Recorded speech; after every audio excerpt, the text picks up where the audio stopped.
Hey all, today we're going to be talking about the Analyzing and Interpreting Literature CLEP. If you watch any videos on CLEPs, you'll probably see this one recommended as an easy pass. In my previous videos, I've talked about how this can be a little misleading as this exam does give some people trouble. I didn't go into too much detail about the exam itself though, so let's do a deep dive here. I'm Justin with Free-Clep-Prep and I've taken 44 CLEP exams at the time of this video being recorded. Two of those were the Analyzing and Interpreting Literature clip, once in 2007 and the second just recently. Now, don't judge me on that second score, the first one was easier. Let's talk about why. In that earlier video, I talk about how the Analyzing and Interpreting Literature clip is a skill-based test. Determining what a poet or author means, especially when it's buried in metaphors and allegories, can be tough. Some people naturally have this skill and some don't. It's no different than how some people are good at math naturally and others aren't. But like math, this skill can be practiced, and that's what sites like Free-Clep-Prep and others are around for. And really, that's probably what you're going to need to prepare for this test practice. The CLEP is all about picking out meanings. Back in 2007, it was easier. There was always one answer that was an obvious choice. That isn't the case anymore. This time around, there were dozens of questions when I had multiple answers that just could have been correct. And not just either they meant this or they meant that kind of questions, but the answers were basically identical. It was maddening, and I had to spend a lot of time agonizing over two answers that were basically the same thing.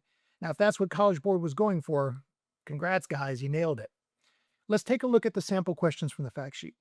I highly, highly recommend you go over the fact sheet sample questions. Many users have said that they sometimes reuse questions from these on the actual tests. Now, I can neither confirm nor deny since that would be sharing what was on my tests, but seriously, use the samples. This question here is a good example of what I was talking about. Go ahead and pause the video and see if you can figure it out. After reading this one and without looking at the answer, I think it could be B, C, or even E.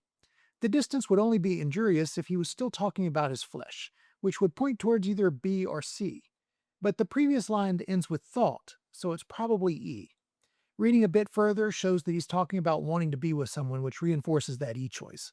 So if you immediately chose E, then you've got a knack for this. Good job picking the right answer. If you chose another one, or if you immediately get a headache from trying to read this, don't worry, I've got a trick or two for you that might help.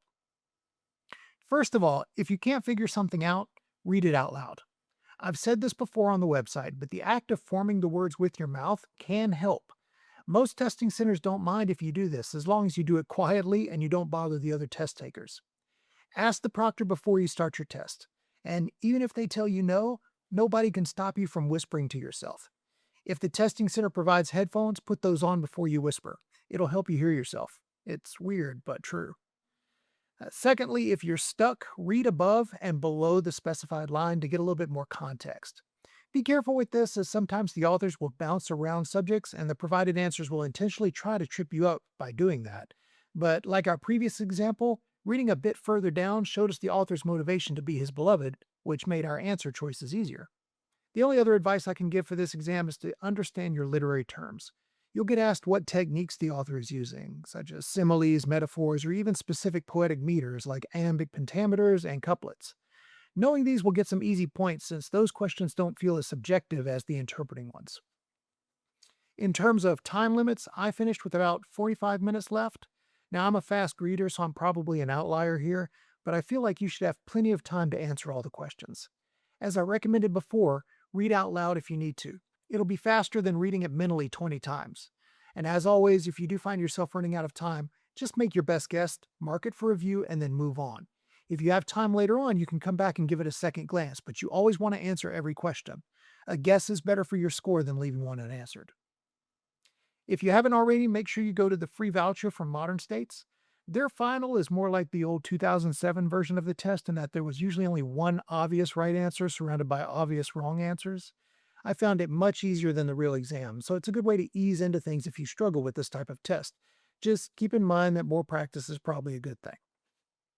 That takes us to Free-Clep-Prep again, actually. We've upgraded our practice test just for this exam. Our previous format was great for other exams, but for clips like analyzing and interpreting literature, which references paragraphs and poems, they needed work. That's been done, so our free practice tests are better than ever in that regard. Add in our free study guides and our free flashcards, and we'll get you ready in no time. If you want even more practice, we do have a quick prep bundle for this exam, and it'll be free for the next few days after this video drops, so grab access while you can. Subscribe to the channel to learn when more bundles go live and have free promos. That's pretty much it for the Analyzing and Interpreting Literature Clip. I hope you found this useful. I took the Introductory Psychology Clip the same day as I took this one, so be on the lookout for that video next. That was a little bit more tough. Wishing you all the best on your exams, and I'll see you again soon.